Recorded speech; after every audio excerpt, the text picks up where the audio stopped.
Hi guys, welcome back to another update, Marvel Rivals update video. Today we got a very, I'm a little late on it, but we got a very special patch. They actually gave us another patch to the patch that they gave us yesterday. So this is the extra patch where they adjust more characters, and we'll see how it looks. I'm really hoping that it looks good. I hope you guys also have questions about it, because I'm wondering how this will actually truly affect. So if you guys have any questions about that, I'm intrigued to know what you guys think and how this will actually change, like how BP feels and stuff. So without any further ado, if you guys could like, comment, sub, let me know how you guys feel. Let's go ahead and get right into it and read these patch notes and see exactly what they have to say. Alright. So here's the next balance post for tomorrow morning. Captain America's combat mechanic. Captain America's normal attack, Sentinel Strike, can consist of a 6-hit combo. Hits 1 and 2 remain completely unchanged in this update. However, we know the community has been actively discussing the remaining 4 hits his range shield tosses. Here is a breakdown of the changes. Okay. Pre-patch the mechanic we currently have. Previously, during the 3rd hit, if you entered sprint immediately after the shield projectile spawn, it would animation cancel the rest of the throw, allowing you to instantly trigger the 4th hit.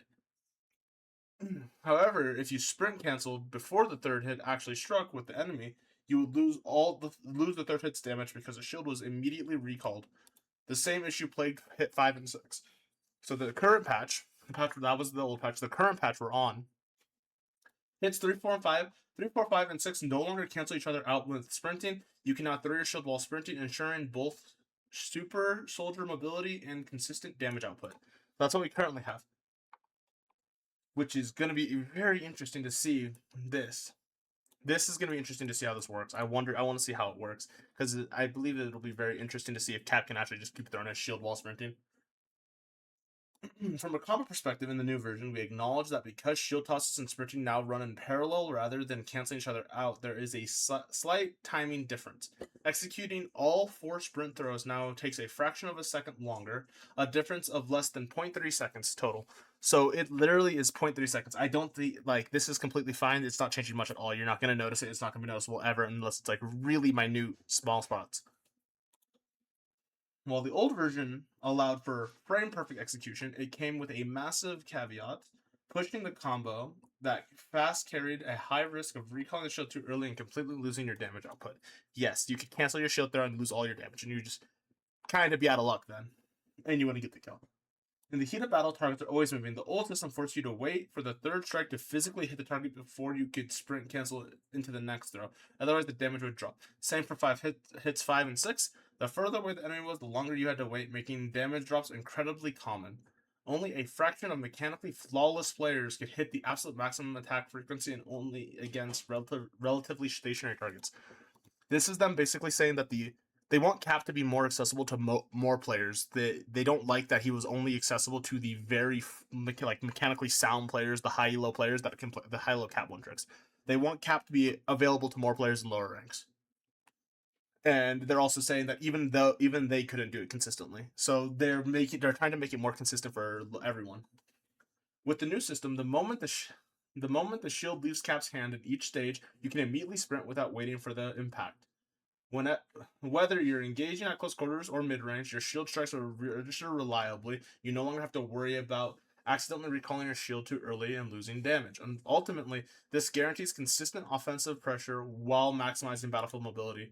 We want every fail to play. Yeah, see, they want everyone. So yes, this is literally just trying to smooth him out, because he's a janky character. He really is a janky character.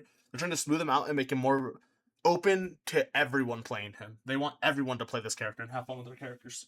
Okay. Additional balance adjustments. Based on the latest combat data from the season preview server, we are rolling out a few extra balance tweaks. Vanguard. Alright, Captain America is getting a change too. Increase the damage dealt by the first 2 hits of Sentinel Strike and melee attacks from 40 to 45. So Cap hitting you is going to hit for 5 more damage, so it's going to stack up a lot. So that's pretty nice. He's going to do more damage. They're trying to really lean towards more dive characters, it seems like, this patch, which is really interesting to see. Dev note. Now when Cap brawls up close, his melee attacks will dish out the same damage as the final 4 hits of a shield throw combo. Oh, so he's just going to hit harder. By weaving melee strikes with his leading dash ability, players can maintain that classic fluid combo feel without sacrificing close quarters damage. Plus, paired with our previous tweaks, the Star Spangled Man with that plan now boasts much more reliable damage at mid-range too. Really nice changes. Really nice changes to Cap. That's really good. We're going to see a lot more Captain America this patch because of this. All right, Emma Frost. Reduce Diamond Form cooldown from 18 seconds to 15 seconds. So that means she's going to have her Diamond more up. Really interesting to see. So that's because they're buffing dive so much. They want to keep dive in check at least somewhat by buffing Emma.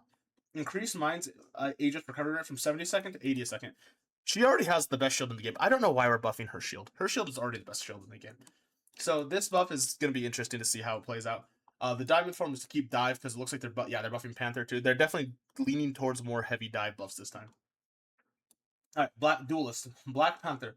Spinning kick new effect. The dash movement is now omnidirectional. T'Challa is no longer bound to a flat plane.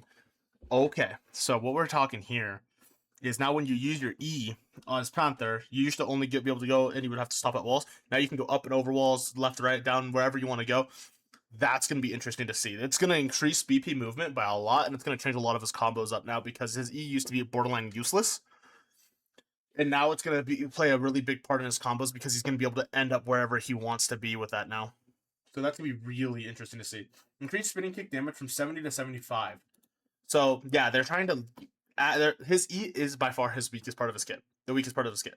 And they're trying to make it more combo-oriented and give it more opportunities to shine, which is really nice to see. Because right now it's just spear dash, dash. That's all BP really has. And if he doesn't kill with it, he doesn't kill at all.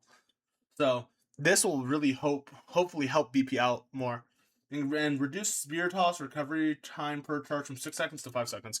So they reduced the charge for each spear to 5 seconds. So it takes 5 seconds to recharge each spear. That's less downtime, more damage for him, more ult charge. He is doing more in the game. Really good change for BP. I don't know if it'll fully bring him back into the game, but it's a very nice change, and it's going to be really interesting to see what players like Samju do with this. Strategy. Gambit got another reduced Rage and Royal Flush's ultimate ability effect duration from 10 seconds to 8 seconds. He got another nerf. Yes, Gambit deserved this. Gambit is still very powerful. Even with this nerf, he's still going to be very powerful, but he's not going to be pick or ban. I hope what this does is it makes it so he's not pick or ban. With him being pick or ban, it would be really hard to play against. And for the Gambit mains, it just sucks because he's always banned. So with these patches, I'm actually really excited. Like, it's a lot of dive. They buffed dive in this patch. So I'm really excited to see what happens now. Because with the overall patch notes, there was good buffs, like the ult energy and all that. So it wasn't ult rivals anymore. It was a really good change. But this is going to be even more interesting because now we're going to see more dive characters in the game. I really want to see, after this, I want to see more changes to more dive characters. I also would like to see some small changes to the poke characters and just dialing down their numbers a little bit because they are still really oppressive. So, if you guys, what do you guys think? Honestly, I think these patches are. I think these will really help, especially for Panther. I think Panther will be really helped. If you guys, I'm really wondering how you guys feel though on how you think Panther this buff will change Panther. I think this buff with Cap is perfect. I personally, if you guys feel any other way, let me know, please. If any of you Cap mains out there know, I think this is really good. It's gonna make him feel a lot more fluid to play, and it's gonna open up his skill floor to more players, while still having the skill ceiling for the good players. So I think this is a really good patch for Cap. The Amok change, I really like. I don't think it's too over the top. They're not buffing her damage. They're just giving her diamond more so she can control dive more, which is really nice to see. And then the Gambit change, of course, I'm always happy with the Gambit nerf. I would like to see the character in the game instead of always seeing him permabanned.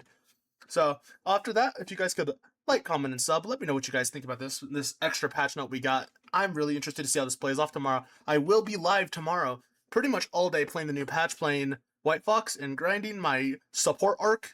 We will be doing my support arc in climbing. So if you guys wouldn't mind hopping on over there, I will be live on my Twitch at ttv katakutan_. I will be streaming from probably around noon Mountain Time, so 2 p.m. EST to as long as I can go mentally. Hand up. All right, you guys have a great rest of your day. Bye.